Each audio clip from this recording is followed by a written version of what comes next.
Welcome to target 190 IAS academy. இன்றைக்கி நம்ம என்ன பார்க்க போகிறோன்னா யூனிட் 24 என்விரான்மெண்டல் சயின்ஸ். ஸோ நம்ம சரௌண்டிங்கில் இருக்கிற சயின்ஸ் பற்றி படிக்க போகிறோம். Learning objectives.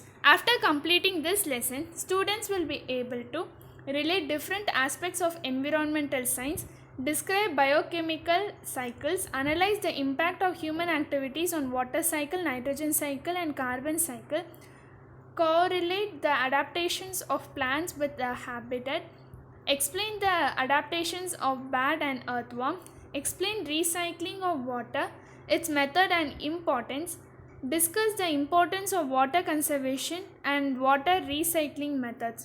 ஸோ இந்த லெசனை நம்ம ஃபுல்லாக ஸ்டடி பண்ணதுக்கப்புறம் என்விரான்மெண்டல் சயின்ஸ் அப்படின்னா உங்களுக்கு ஒரு கிளியரான இன்ஃபர்மேஷன் கிடைக்கும். அப்புறம் பயோகெமிக்கல் சைக்கிள்னால் என்னென்னு தெரிஞ்சுப்பீங்க. அப்புறம் நம்ம ஹியூமன்ஸ் இந்த வாட்டர், நைட்ரஜன் அண்ட் கார்பன் சைக்கிளில் எப்படிலாம் ஹெல்ப் பண்ணுறோம், ஸோ நம்மளோட கான்ட்ரிபியூஷன் பற்றி தெரிஞ்சுப்போம். அப்புறம் இந்த bad and earth warm, so இதோட ரெண்டோட அடாப்டேஷன் மெத்தட்ஸை பற்றி தெரிஞ்சுப்போம் அப்படின்னு சொல்கிறாங்க.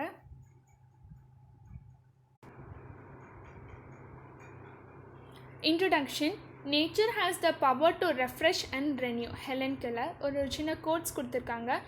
ஸோ நேச்சருக்கு அதாலேயே அதை ரெஃப்ரெஷ் பண்ணிக்க முடியும், அதோட சோர்ஸஸ் அதுவே ரெனியூ பண்ணிக்க முடியும் அப்படின்னு சொல்கிறாங்க. Elements of nature continuously undergo changes and transformations.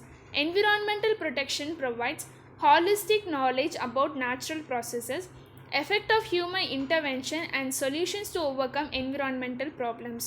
So நம்மளோட நேச்சருக்கு அதை தானே ட்ரான்ஸ்ஃபார்ம் பண்ணி அதை தானே ரெனியூ பண்ணுறதுக்கான சக்தி இருக்குது அப்படின்னு சொல்கிறாங்க. ஸோ நம்ம என்விரான்மெண்ட்டை பற்றி நம்ம படிக்கும் போது நம்மளுக்கு இந்த நேச்சுரல் ப்ராசஸ் பற்றிலாம் தெரிய வரும்.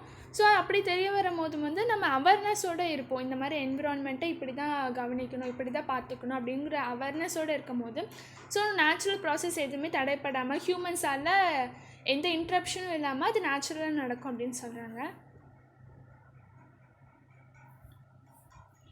Environmental issues such as pollution, global warming, ozone layer depletion, acid rain, deforestation, landslide, drought and desertification have gained major focus across the world. Natural resources are recycled over and over again on the earth for continued availability. At the same time, it is also remind us of a responsibility to reduce and restrain our activities that will affect the natural process. So நம்ம human பீயிங்ஸ்னால pollution ஆகுது, global warming ரொம்ப heat ஆகுது world. அப்புறம் இந்த நம்மளோட ozone layer கம்மியாகிட்டே வருது. ஸோ ஓசோன் லேயர் கம்மியாகிறதுனால சன்ரைஸ் எர்த் மேலே படுறது ரொம்ப அதிகமாக இருக்குது. ஸோ ஃபாரஸ்ட் எல்லாம் வெட்டி நம்ம டீஃபாரஸ்டேஷன் பண்ணுறோம். இது எல்லாமே நடக்கிறதுனால நேச்சர் அஃபெக்ட் ஆகி அதுலேருந்து ஆசிட் ரெயின் வருது. நார்மலான ரெயினுக்கு பதிலாக we are getting acid rain. அதுக்கப்புறம் நம்ம மவுண்டன் ஏரியாஸ், ஹில் ஸ்லைட்ஸில் லேண்ட்ஸ்லைடு ஏற்படுது. ஸோ இந்த மாதிரி நடக்கிறதுனால வாட்டர் டீஃபாரஸ்டேஷன், மரம் இல்லைன்னா தண்ணி எப்படி வரும்? ஸோ தண்ணி வர்றதுனால எல்லா நிலமும் வறண்ட நிலமாகுது. ஸோ வறண்ட நிலமாகிறதுனால அது நிறைய இடம் டெசர்ட் ஆகி வருது அப்படின்னு சொல்கிறாங்க. ஸோ நம்ம தான் இது எல்லாத்துக்கும் காரணம். ஸோ நம்ம அவேர்னஸோடு இருந்தால் இப்படிலாம் நடக்கிறத காப்பாற்றலாம் அப்படின்னு சொல்கிறாங்க. Living organisms adjust themselves according to their habitat and changes in the ecosystem. All living organisms develop certain morphological, anatomical, physiological and reproductive adaptations which help them to survive better and to withstand environmental conditions. So நம்ம human பீயிங்ஸை தவிர நிறைய living organisms இருக்குது. அதுக்கு தகுந்த மாதிரி நேச்சருக்கு அதை தன்னை adapt பண்ணிக்குது. So இப்போ ரொம்ப குளிரான பிரதேசத்தில் பார்த்தீங்கன்னா அங்கே நீங்கள் யாக் பார்க்கலாம். ஸோ அதோட ஃபர் ரொம்ப திக்காக இருக்கும். ஸோ அது அந்த கிளைமேட்டிக் கண்டிஷனுக்கு தகுந்த மாதிரி அதை அடாப்ட் பண்ணிக்குது. ஸோ இந்த மாதிரி அதோட ஃபிசிக்கலாகவும் அதோட ரீப்ரொடக்ஷன், மார்ஃபாலஜிக்கல் அந்த அனட்டாமிக்கல் அதெல்லாம் பொறுத்து நிறைய அடாப்டேஷன்ஸ் பண்ணியிருக்கு அப்படின்னு பார்க்கலாம். This lesson deals with biogeochemical cycles, adaptations by the plants and animals, water conservation and recycling of water. So இந்த லெசனில் நம்ம பயோஜியோகெமிக்கல் அந்த சைக்கிள் பற்றி படிக்கலாம். அதுக்கப்புறம் இந்த பிளான்ட் அண்ட் அனிமல்ஸ் அந்த கிளைமேட் அந்த நேச்சருக்கு தகுந்த மாதிரி எப்படி அதை அடாப்ட் பண்ணியிருக்குது அப்படின்னு நம்ம பார்க்கலாம். ஸோ அதுக்கப்புறம் வாட்டர் எப்படி கன்சர்வ் பண்ணுறது, ஸோ அந்த வாட்டரை எப்படி ரீசைக்கிள் பண்ணி திரும்பி ரீயூஸ் பண்ணுறது அதை பற்றி பார்க்கலாம்.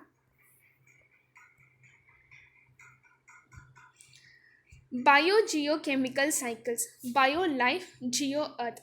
ஸோ பயோனா லைஃப், அப்புறம் ஜியோனா எர்த்ன்னு சொல்கிறாங்க. Biosphere is a part of the earth where life exists. All sources of biosphere can be grouped into two major categories, namely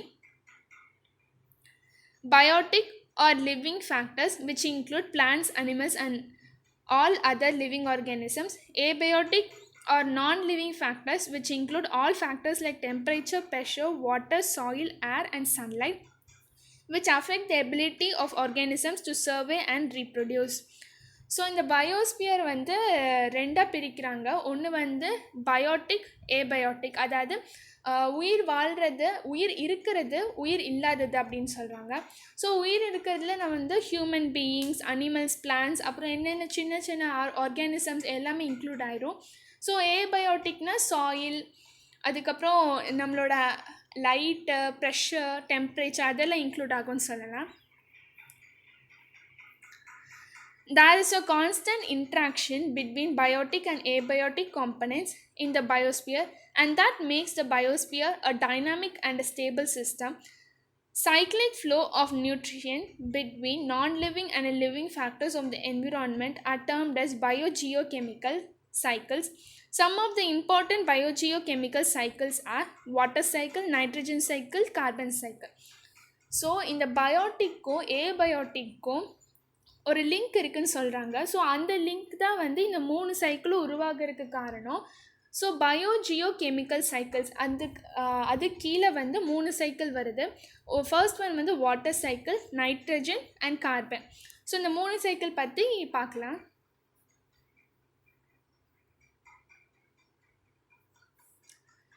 Water cycle or hydrological cycle is the continuous movement of water on earth. In this process, water moves from one reservoir to another by process such as evaporation, sublimation, transpiration, condensation, precipitation, surface runoff, and infiltration, during which water converts itself to various forms like liquid, soil, and vapor. So இந்த water சைக்கிளில் வந்து இந்த water அதை தன்னைத்தானே எப்படிலாம் transform பண்ணிக்குது அப்படின்னு பார்க்குறோம். அதில் வந்து என்னென்ன ப்ராசஸ் இருக்குன்னா evaporation, sublimation, transpiration, condensation, precipitation, surface run off and infiltration இருக்குன்னு பார்க்கலாம்.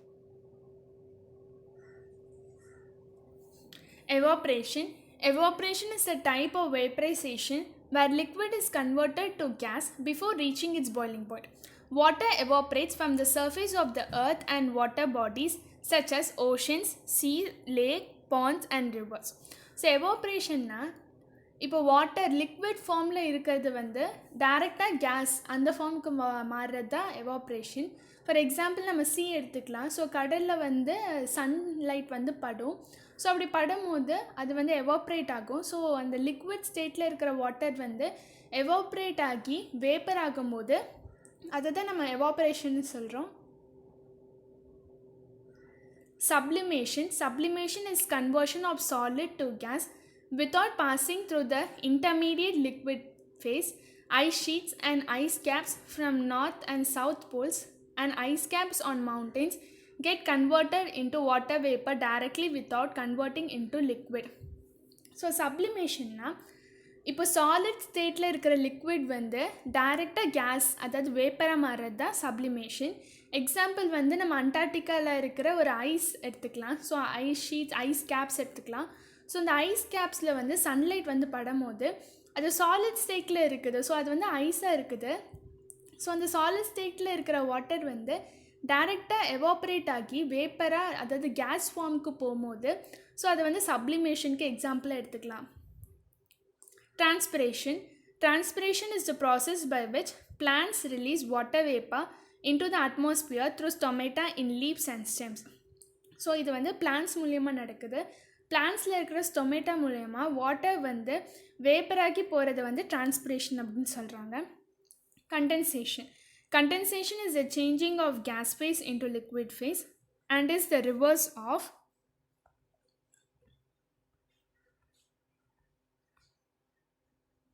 vaporization.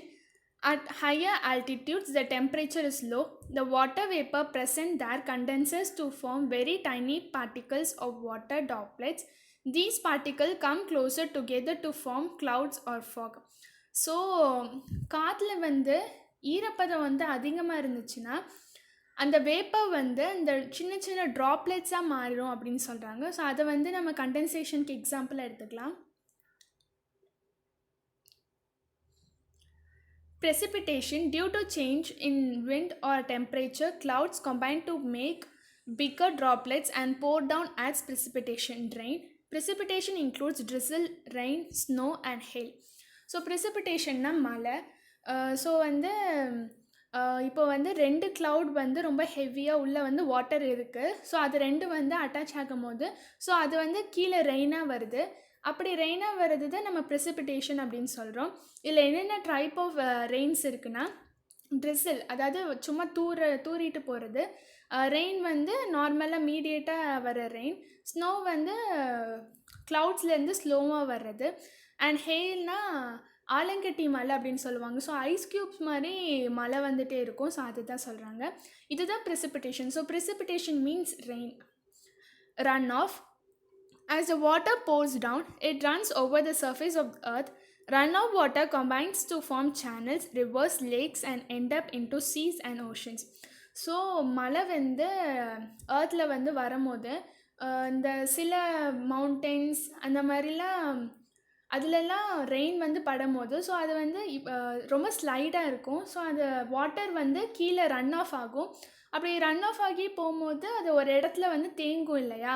ஸோ அப்படி தேங்கும் போது அது வந்து நம்ம பாண்டில் தேங்கிச்சுன்னா அது வந்து ரிவர் கூட கனெக்ட் ஆகும். ஸோ ரிவர் வந்து சீ கூட கனெக்ட் ஆகும். ஸோ சீ வந்து ஓஷன் கூட கனெக்ட் ஆகிடும்.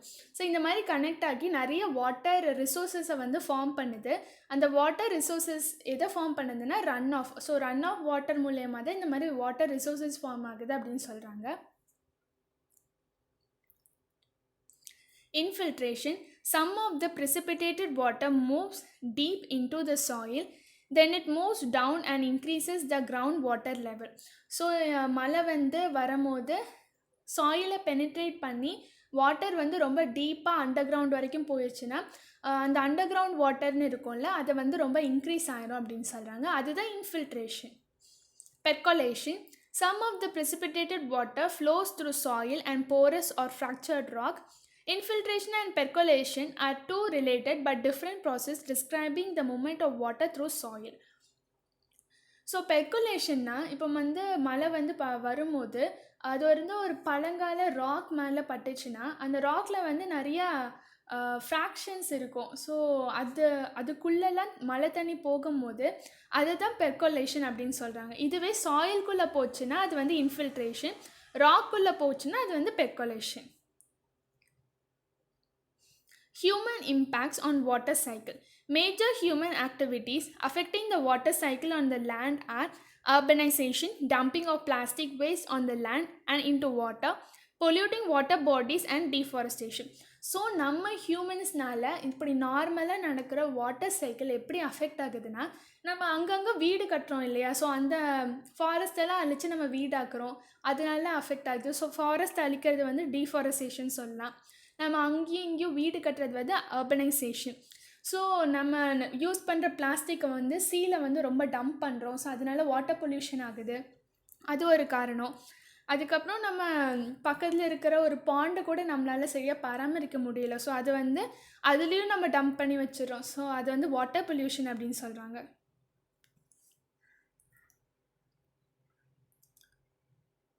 ஸோ இங்கே வந்து நம்ம படித்த condensation, evaporation, precipitation, sublimation, runoff, transpiration, condensation எல்லாம் ஒரு டயக்ராமேட்டிக் ரெப்ரசன்டேஷனை கொடுத்துருக்காங்க.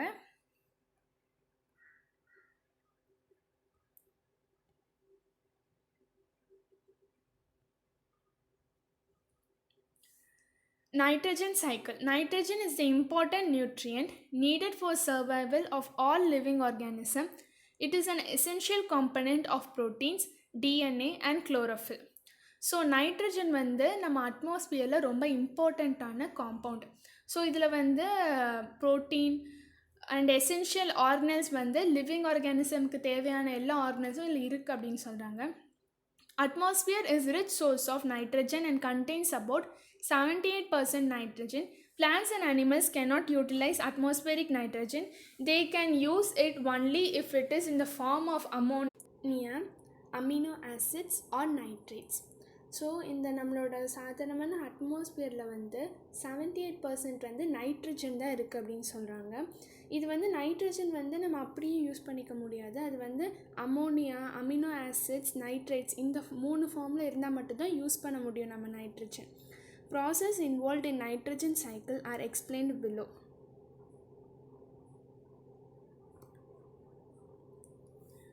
Nitrogen fixation. Nitrogen fixation is the conversion of atmospheric nitrogen, which is in inert form, to reactive compounds available to living organisms. This conversion is done by number of bacteria and blue-green algae cyanobacteria.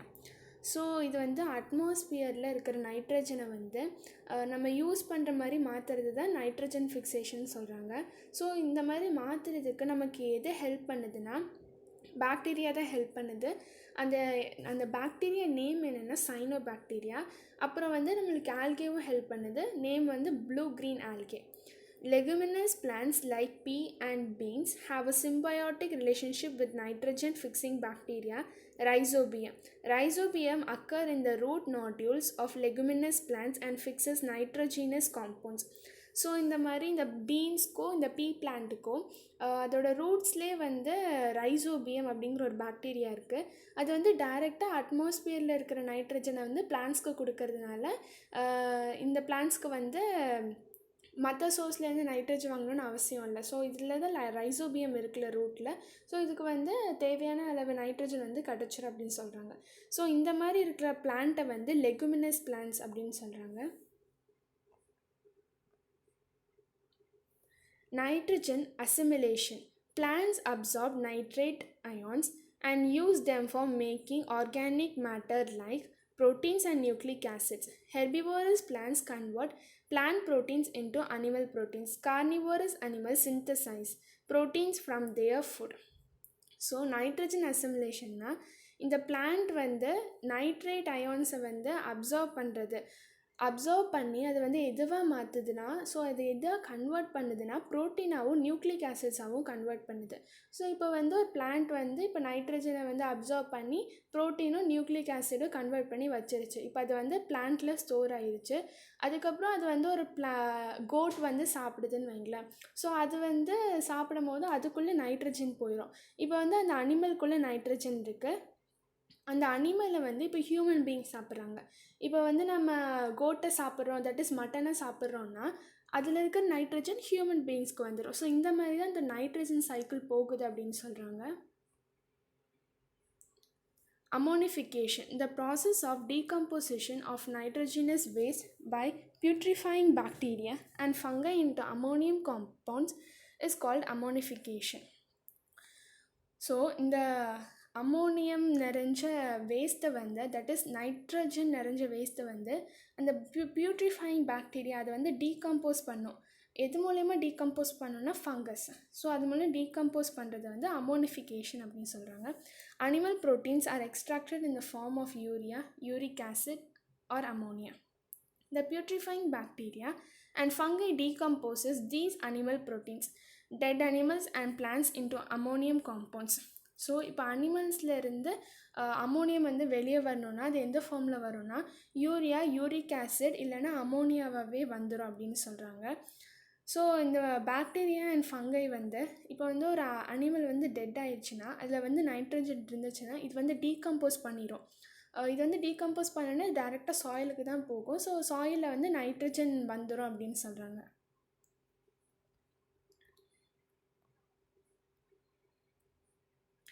So இங்கே வந்து nitrogen cycle கொடுத்துருக்காங்க. அந்த plant வந்து எப்படி decompose பண்ணி suppose animal வந்து decompose ஆகி உள்ளே போய் நைட்ரஜன் வர்றது, அதுக்கப்புறம் அந்த பிளான்ட்டில் வந்து நைட்ரஜன் இருந்துச்சுன்னா அதை வந்து ஒரு ஹெர்பிவோர் கன்சியூம் பண்ணி அந்த ஹெர்பிவோரை வந்து நம்மளை மாதிரி அனிமல்ஸ் வந்து கன்சியூம் பண்ணும்போது நம்மளுக்கும் எப்படி வருது, நைட்ரஜன் சைக்கிள் எப்படி நம்மளுக்கும் ரொட்டேட் ஆகுது அப்படின்னு சொல்லி கொடுத்துருக்காங்க.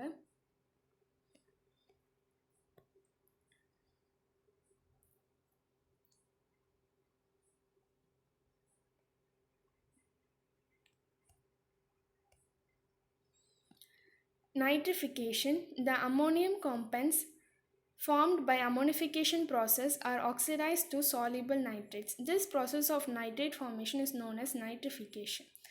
ஸோ இந்த அம்மோனியம் காம்பவுண்ட்ஸ் வந்து நம்ம வந்து ஆக்சிடைஸ் பண்ணி நைட்ரேட்ஸை மாற்றுறோம். அதுவும் எந்த மாதிரி நைட்ரேட்ஸானா சால்யூபிளாக இருக்கிற நைட்ரேட்ஸாக மாற்றுறோம். ஸோ இந்த ப்ராசஸ் நேம் தான் நைட்ரிஃபிகேஷன் அப்படின்னு சொல்கிறாங்க. The bacteria responsible for nitrification are called nitrifying bacteria. So வந்து இந்த நைட்ரிஃபிகேஷனுக்கு ஹெல்ப் பண்ணுற பாக்டீரியா வந்து நைட்ரிஃபைங் பாக்டீரியா அப்படின்னு சொல்கிறாங்க. Microorganisms involved in nitrogen cycle. Role played in nitrogen cycle.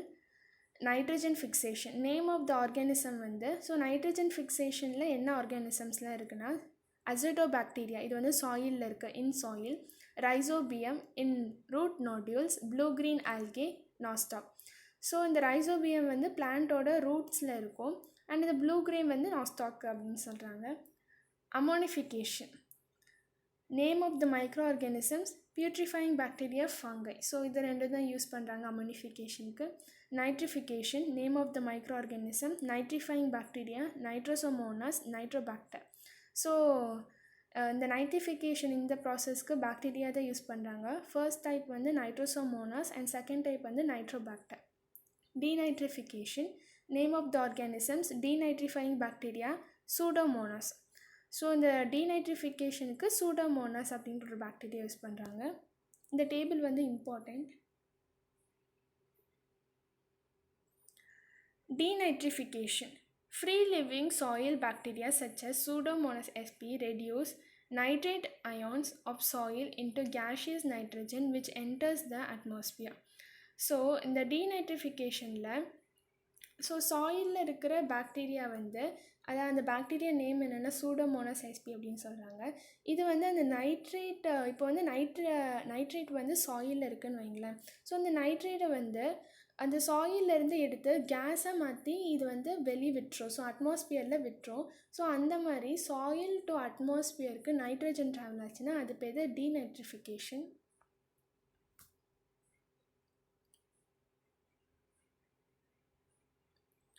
Human impacts on nitrogen cycle. Burning fossil fuels, application of nitrogen based fertilizers and other activities can increase the amount of biological available nitrogen in ecosystem. So நம்ம வந்து petrol அதெல்லாம் diesel அதெல்லாம் எரிக்கிறோம்ல, so அது வந்து ஒரு காரணம். அப்புறம் நம்ம நைட்ரஜன் வந்து ஃபர்டிலைசர்ஸ் அதாவது உரங்களில் பயன்படுத்துகிறோம், அது வந்து இன்னொரு காரணம். இந்த மாதிரி நிறைய காரணங்கள் இருக்குது அப்படின்னு சொல்கிறாங்க. ஸோ இந்த மாதிரி பண்ணுறதுனால இந்த நைட்ரஜன் சைக்கிளை வந்து நம்ம அஃபெக்ட் பண்ணுறோம். Nitrogen apply to agriculture field enters reverse and marine systems. It altars the biodiversity, changes the food web structure and destroys the general habitat. So நம்ம வந்து இப்போ வந்து அக்ரிகல்ச்சர் பண்ணும்போது நைட்ரஜன் வந்து உரமாக பயன்படுத்துகிறோம். அப்போ சப்போஸ் இப்போ வந்து மழை வருதுன்னா மழை வரும்போது அந்த சாயிலில் பட்டு அந்த நைட்ரஜன்லாம் வாஷ் அவுட் ஆகி போகும். வாஷ் அவுட் ஆகி சப்போஸ் ஒரு ரிவரில் போய் சேர்ந்துச்சுன்னா அந்த ரிவர் வந்து சீக்கு போய் கலக்கும். ஸோ அந்த மாதிரி அந்த நைட்ரஜன் வந்து சீக்கு போச்சுன்னா அங்கே இருக்கிற மெரைன் சிஸ்டம், அதோட ஃபுட் ஸ்ட்ரக்சர், பயோடைவர்சிட்டி, அப்புறம் அங்கே இருக்கிற மீன்களோட ஹேபிட்டட் எல்லாமே டோட்டலாக அஃபெக்ட் ஆகும் அப்படின்னு சொல்கிறாங்க. ஸோ இதில் வந்து நம்ம ஹியூமன்ஸோட இம்பேக்ட் நைட்ரஜன் சைக்கிளில். Carbon cycle. Carbon occurs in various forms on Earth. Charcoal, diamond, and graphite are elemental forms of carbon. Combined forms of carbon include carbon monoxide, carbon dioxide, and carbonate salts. So இந்த carbon வந்து நம்ம உலகத்தில் வந்து எப்படி இருக்குன்னா சார்கோலாக கிடைக்கிது, இல்லைன்னா diamond and கிராஃபைட்டாக கிடைக்கிது அப்படின்னு சொல்கிறாங்க. ஸோ இதுவே ரெண்டு சார்கோல் ஒட்டுக்கா இப்போ ஒரு சார்கோல் அப்புறம் இன்னொரு எலிமெண்ட் சேர்ந்துச்சுன்னா நம்மளுக்கு என்ன மாதிரி ப்ராடக்ட்னா carbon monoxide, carbon dioxide, carbonate salts, இந்த மாதிரி ப்ராடக்ட்ஸ் கிடைக்கிது அப்படின்னு சொல்கிறாங்க. All living organisms are made up of carbon-containing molecules like protein and nucleic acid. The atmospheric carbon dioxide enters into the plant through the process of photosynthesis to form carbohydrates. From plants, it is passed on the herbivores and carnivores. So, இப்போ வந்து பிளான்ட்டில் வந்து அதோட photosynthesis பண்ணும்போது அது வந்து carbon tie ஆக்சைடை வந்து உள்ளே எடுத்துக்கும். ஸோ அப்படி உள்ளே எடுத்து அது கார்போஹைட்ரேட்டை வந்து க்ரியேட் பண்ணுது, அதாவது குளுக்கோஸை வந்து க்ரியேட் பண்ணி அதுக்கு ஃபுட்டை ஸ்டோர் பண்ணி வச்சுக்குது. அப்படி வந்து கார்பன் டை ஆக்சைடை வந்து உள்ளே எடுத்து ஆக்சிஜனை வெளிவிடுறதுனால அது வந்து இந்த கார்பன் சைக்கிளில் ஒரு மெயினான இம்பார்ட்டன்ட் ரோல் ப்ளே பண்ணுது அப்படின்னு சொல்கிறாங்க. During respiration, plants and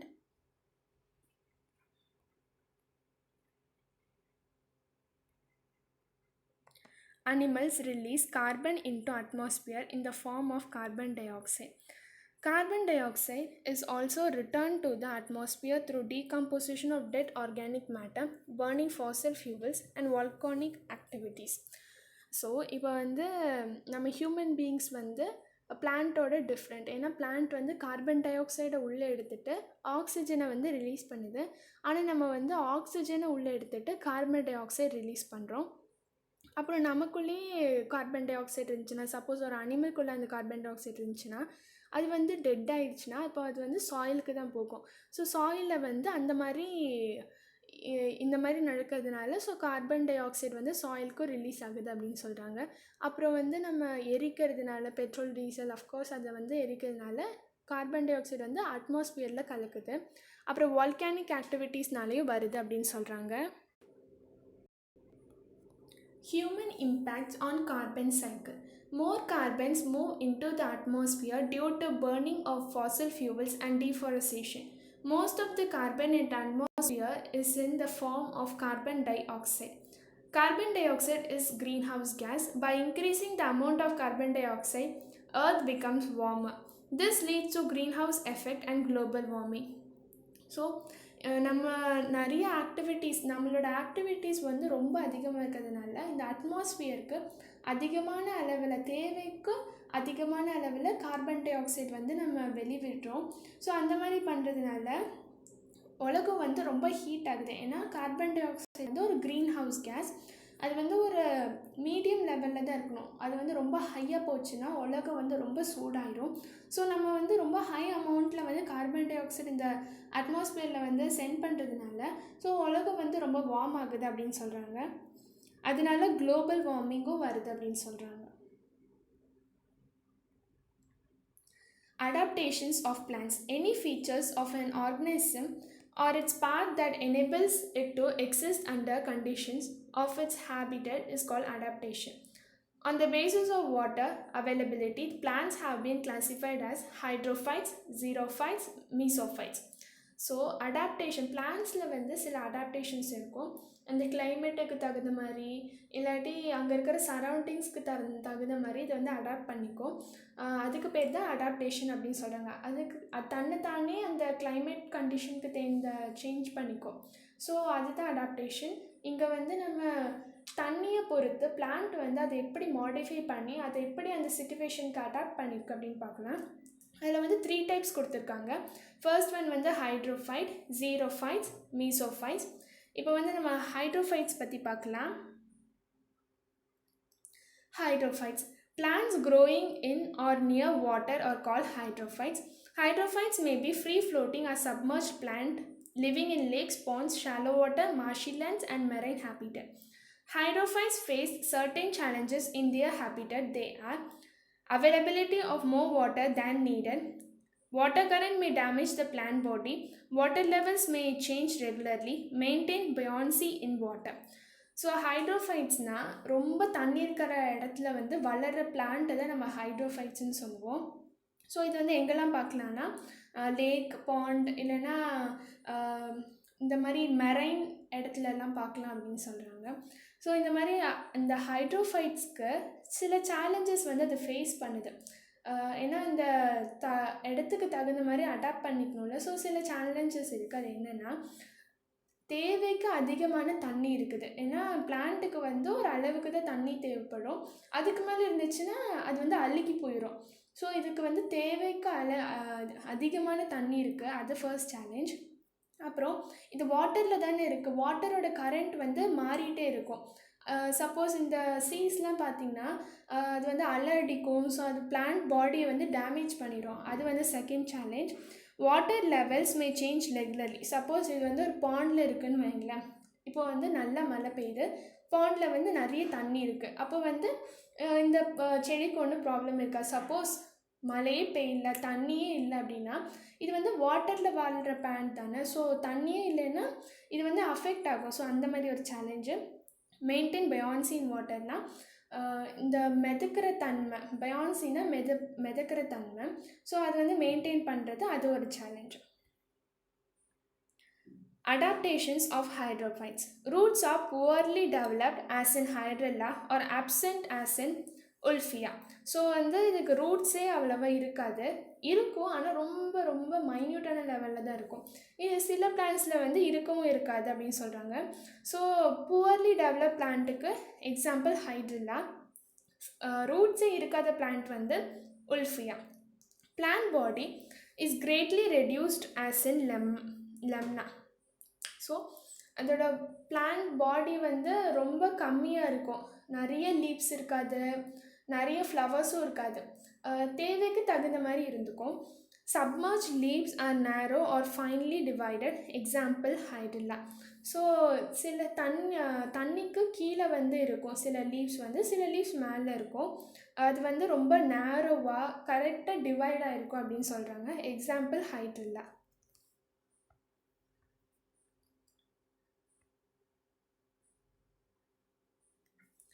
Floating leaves have long leaf stalks to enable the leaf move up and down in response to changes in water level.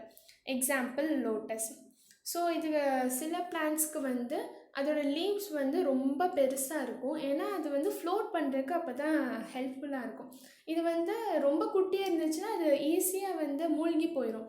So பெருசாக இருந்துச்சுன்னா அது மிதந்துட்டு இருக்கிறதுக்கு ஹெல்ப் பண்ண அப்படின்னு சொல்கிறாங்க. எக்ஸாம்பிள் என்ன சொல்கிறாங்கன்னா lotus. Air chambers provide buoyancy and mechanical support to plant as in Echinoderma, swollen and spongy petiole. So air chambers ஏன்னா உள்ளே வந்து காற்று இருந்துச்சுன்னா அது வந்து தண்ணி மேலே மிதக்கும் இல்லையா, அதனால லீஃப்குள்ளே வந்து கொஞ்சம் ஏர் சேம்பர்ஸ் இருக்கும், அதுக்குள்ளே காற்று இருக்கும். ஸோ அது வந்து ஈஸியாக மிதக்கிறதுக்கு ரொம்ப ஹெல்ப்ஃபுல்லாக இருக்கும். இதுக்கு வந்து எக்ஸாம்பிள் என்ன சொல்கிறாங்கன்னா எக்கியோர்னியா. Xerophytes. Plants that grow in dry habitat are called xerophytes. These plants develop special structural and physiological characters to meet the following conditions. So தண்ணியே இல்லாத வறட்சியான இடத்துல வளர்கிறது இந்த ஜீரோஃபைட்ஸ் அப்படின்னு சொல்கிறாங்க. இந்த பிளான்ட்டில் வந்து சில கண்டிஷன்ஸ் இருக்குது, எல்லா பிளான்ட்லேயும் பார்த்த மாதிரி. அது என்னென்னா, first condition to absorb as much water as they can get from the surrounding. So அதால் எவ்வளோ வாட்டர் அதால் எடுக்க முடியுமோ அவ்வளோ வாட்டர் எடுத்துக்க அதோட சரௌண்டிங்லேருந்து. To retain water in their organs for very long time. So அதை எடுத்த வாட்டரை அதோட பாடியில் வந்து ரொம்ப நேரம் அதிகமான பீரியட் வந்து வச்சுருக்கணும். To reduce the transpiration rate. Transpiration வந்து ரொம்ப அதிகமாக போச்சுன்னா சீக்கிரம் ட்ரை ஆகிரும் பிளான்ட், அதனால் டிரான்ஸ்பிரேஷனை பார்த்துக்கணும். To reduce consumption of water. இப்போது ஸ்டார்டிங்கே ரொம்ப நிறைய வாட்டர் வந்து இது கன்சியூம் பண்ணிடுச்சுன்னா மீதி இருக்கிற டேஸ்க்கு வந்து இதுக்கு தண்ணி கிடைக்குமா கிடைக்காதான்னு தெரியல. ஸோ வந்து வாட்டர் கன்சப்ஷன் வந்து ரொம்ப லிமிட்டடான லெவலில் இருக்கணும் அப்படின்னு சொல்கிறாங்க.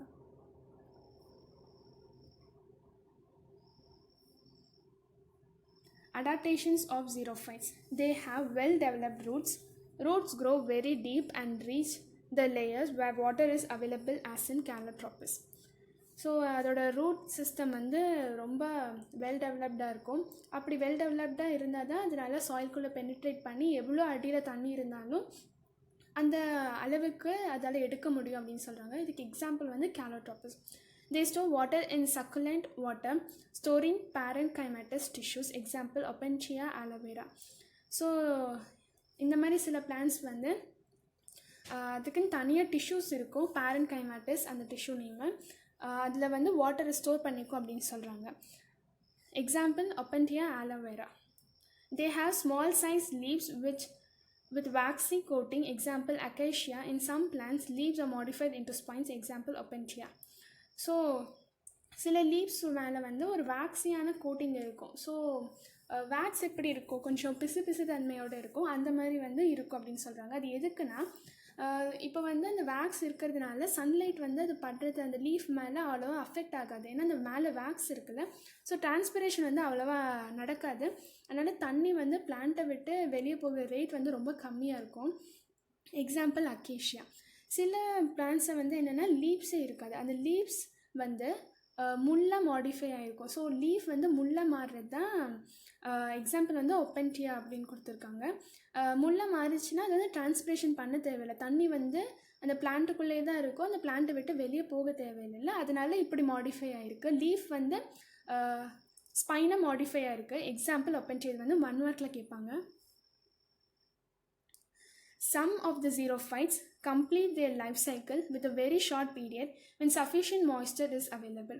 ஸோ சில பிளான்ஸ் வந்து அதோட லைஃப் டைம் வந்து ரொம்ப சீக்கிரமாகவே முடிச்சுக்குமாமா. ஏன்னா தண்ணி இருக்கிற அளவை பொறுத்து அதோட லைஃப் டைம் வந்து நீடிச்சிருக்கிறதோ இல்லாட்டி அது சீக்கிரமாக ட்ரை ஆகி போகிறதோ அதோட வாட்டர் கண்டென்ட்டை பொறுத்து தான் இருக்குது அப்படின்னு சொல்கிறாங்க. Mesophytes. Mesophytes are common land plants which grow in situations that are neither too wet nor too dry. They do not need any extreme adaptation. So மீசோஃபைட்ஸ்னால் இப்போ கோயம்புத்தூர் சிட்டி எடுத்துக்கலாம். ஸோ கோயம்புத்தூர் வந்து நார்மலான கண்டிஷன், ரொம்ப ஹீட்டாகவும் இருக்காது, ரொம்ப கோல்டாகவும் இருக்காது. ஸோ இங்கே வளர்கிற பிளான்ட் வந்து மீசோஃபைட்ஸ் அப்படின்னு சொல்லலாம். இதுக்கு வந்து ஸ்பெஷலான அடாப்டேஷன்ஸ் எதுவும் தேவையில்லை. சில அடாப்டேஷன்ஸ் என்னென்னா, the root of mesophytes are well developed and provide with root caps. So இதோட ரூட் சிஸ்டம் வந்து ரொம்ப நல்லா டெவலப் ஆகிருக்கு, இதில் ரூட் கேப்ஸ் இருக்குது அப்படின்னு சொல்கிறாங்க. the system is generally straight and branched. So அதோட ஸ்டெம் வந்து ஸ்ட்ரெயிட்டாக தான் இருக்கும், நிறைய பிரான்ச்சஸ் இருக்கும் அப்படின்னு சொல்கிறாங்க. the leaves are generally broad and thin. So இதோட லீவ்ஸ் வந்து ப்ராடாகவும் தின்னாகவும் இருக்குது அப்படின்னு சொல்கிறாங்க. The presence of waxy cuticle in leaves traps the moisture and lessens water loss. So இதில் வந்து ஒரு வேக்ஸி கோட்டிங் இருக்குது, அது வந்து கியூட்டிக்கல் அப்படின்னு சொல்லுவோம்.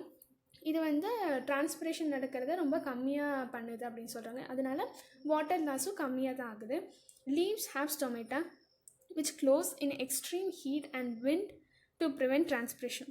ஸோ இப்போ வந்து ரொம்ப ஹீட்டாக இருக்குது, நார்மல் டெம்பரேச்சரை விட ரொம்ப ரொம்ப அதிகமான ஹீட் வந்து இருக்குன்னா இதுக்கு வந்து வாட்டர் வந்து ரொம்ப அதிகமாக வெளியே போகும் பிளான்ட்டை விட்டு. ஸோ அதை வந்து தவிர்க்கிறதுக்காக அந்த லீவ்ஸ் வந்து தானாகவே க்ளோஸ் ஆகிக்கும் அப்படின்னு சொல்கிறாங்க. இதுவே ரொம்ப காற்றடிச்சதுன்னா வாட்டர்லெஸ் அதிகமாக போகும்ல, ஸோ அதனால விண்ட் வந்து ரொம்ப அதிகமாக இருந்துச்சுன்னா இந்த பிளான்ட்டோட லீவ்ஸ் வந்து க்ளோஸ் ஆகிக்கும் அப்படின்னு சொல்கிறாங்க. ஸோ இதில் தான் மீசோஃபைட்ஸோட அடாப்டேஷன்ஸ். தேங்க்யூ.